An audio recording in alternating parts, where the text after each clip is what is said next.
Brought to you by Sharda University, where the software engineer meets the gifted content writer. The world comes together at Sharda University. खिलाड़ी का नाम आया है 7 साल बाद team India में। हम बात कर रहे हैं करुण नायर की।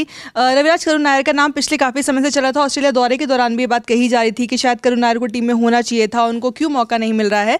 तो अब जब उनको मौका मिला है तो उसके पीछे की अहम वजह क्या है? जी बिल्कुल, यहाँ पे एकदम क्लियर उनका साफ मैसेज था कि करुण नायर का डोमेस्टिक प्रदर्शन, मतलब ये जो सेलेक्टर्स एक मैसेज देने की कोशिश कर रहे हैं ना कि आप डोमेस्टिक लगातार खेलिए, आप चाहे कितने भी बड़े नाम हैं, आपको डोमेस्टिक खेलना होगा, डोमेस्टिक के प्रदर्शन के आधार पे ही टीम सेलेक्ट की जाएगी। और वही मैसेज को मतलब उन्होंने आगे बढ़ाने के लिए करुण नायर को कहीं ना कहीं सेलेक्ट किया है। करुण नायर को लेकर उन्होंने कहा कि जो करंट परफॉर्मेंस है हमने उस चीज़ को कंसिडर किया है। और करुण नायर, आपने देखा कि क्या ही प्रदर्शन रहा था करुण नायर का। मतलब आप डोमेस्टिक क्रिकेट में जिस तरीके का हर सिचुएशन, मतलब हर टूर्नामेंट में उन्होंने अच्छा प्रदर्शन किया है, लगातार एकदम कंसिस्टेंसी उन्होंने दिखाई है, तो उन्होंने उस चीज़ को कंसिडर किया है। और उस कारण करुण नायर के कारण ड्रॉप हुए हैं सरफराज खान। और ये चीज़ भी उन्होंने क्लियर किया। उनसे जब सवाल पूछा गया तो उन्होंने कहा कि सरफराज ने पहले टेस्ट मैच में शतक लगाया था, लेकिन उसके बाद उनका प्रदर्शन उतना कन्विंसिंग नहीं रहा था कि हम लोगों ने आपस में डिस्कस किया है और हमें लगा कि अभी करंट सिचुएशन में करुण नायर को एडवांटेज दिया जाए, क्योंकि करुण नायर के पास एक्सपीरियंस है। और दूसरी चीज़ कि वो इंग्लैंड में खेल चुके हैं काउंटी क्रिकेट, तो इसलिए करुण नायर को मतलब सरफराज के ऊपर तरजीह दी गई है। सरफराज के अलावा इस टीम में श्रेयस अय्यर का नाम भी नहीं है। उनका वाइट बॉल में परफॉर्मेंस बहुत अच्छा था, कंसिस्टेंट था। अगर हम डोमेस्टिक में देखें तो उन्होंने डोमेस्टिक में भी पिछले साल 4 ट्रॉफी जीती हैं, लेकिन उसके बावजूद टेस्ट टीम में अभी भी उनकी जगह बनती नहीं दिख रही है। जी बिल्कुल, इस सवाल के भी जवाब, मतलब इस सवाल उनको अगरकर को ये सवाल पूछा गया तो अगरकर ने इसके जवाब में कहा कि देखिए, वाइट बॉल क्रिकेट में उनका जो प्रदर्शन है वो हम सब देख रहे हैं, कमाल का परफॉर्मेंस रहा है। बट स्टिल अभी हम लोग जो, मतलब हमें ये जो लग रहा है कि श्रेयस अय्यर टेस्ट क्रिकेट के लिए रेडी नहीं है। अब आई डोंट नो कि वो मतलब किस लिहाज पे कह रहे हैं, क्योंकि उन लोगों ने मतलब आपस में इस चीज़ को भी डिस्कस कहीं ना कहीं किया होगा। और श्रेयस अय्यर को आप देखो तो डोमेस्टिक क्रिकेट में उतना ज़्यादा उन्होंने क्रिकेट नहीं खेला है, तो ये चीज़ कहीं ना कहीं है कि सेलेक्टर्स के मन में ये भी चीज़ होगा कि बीच में एक आपने देखी होगी कि एक रिपोर्ट्स आई थी जिसमें श्रेयस अय्यर डोमेस्टिक खेलने से बचने की कोशिश कर रहे थे, तो थोड़ा सा स्ट्रिक्ट एक्शन लेने की बात उस टाइम पर भी हुई थी।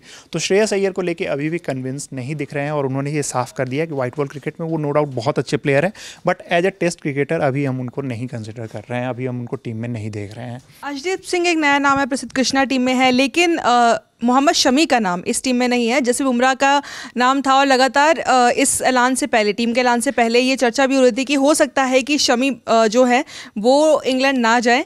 उसकी वजह भी अजीत अगरकर ने इस प्रेस कॉन्फ्रेंस पे साफ तौर पर बताई कि आखिर शमी को इस टीम में क्यों चुना नहीं गया। उन्होंने, मतलब अजीत अगरकर ने ये चीज़ साफ किया कि शमी जो बुमराह के साथ अभी प्रॉब्लम है, तो बुमराह तो चलो कि आप उनका परफॉर्मेंस देख रहे हो कि टेस्ट क्रिकेट में बहुत बेहतरीन प्रदर्शन रहा है, लेकिन शमी का आप अगर देखोगे ना तो शमी ने वर्ल्ड टेस्ट चैंपियनशिप जो ऑस्ट्रेलिया के अगेंस्ट फाइनल हुआ था उसके बाद से टेस्ट क्रिकेट नहीं खेला है।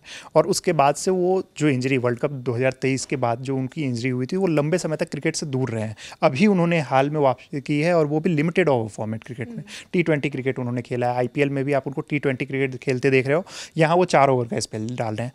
तो उनके हिसाब से कि अभी मतलब वो उतने फिट नहीं है, उनका ऐसा मानना है कि वो उस मतलब स्टैंडर्ड से बॉलिंग नहीं कर सकते हैं जहाँ पे वो, क्योंकि इंग्लैंड में आपको एक दिन में पेसर्स को हो सकता है कि 20 ओवर 25 ओवर फेंकने पड़ जाए, तो वैसे मतलब अभी उनकी कंडीशन नहीं है, अभी उनकी बॉडी उस तरीके से रेडी नहीं है। और उन्होंने इस चीज़ को साफ कर दिया है, क्योंकि अगरकर के मुताबिक कि पिछले कुछ हफ्तों में भी मतलब शमी अपने आप को उतना फिट नहीं महसूस कर रहे थे, इस कारण जो है उनका MRI मतलब करवाया गया और वो सारी चीज़ें हुई हैं। बट स्टिल मतलब वो अभी मेडिकल, मतलब इस पे उन्होंने ये भी कहा कि हमने मेडिकल टीम से भी सलाह ली और उसके बाद हमने सब कुछ कंसिडर करने के बाद ये फैसला लिया है कि शमी को हम टीम में नहीं ले जा रहे हैं।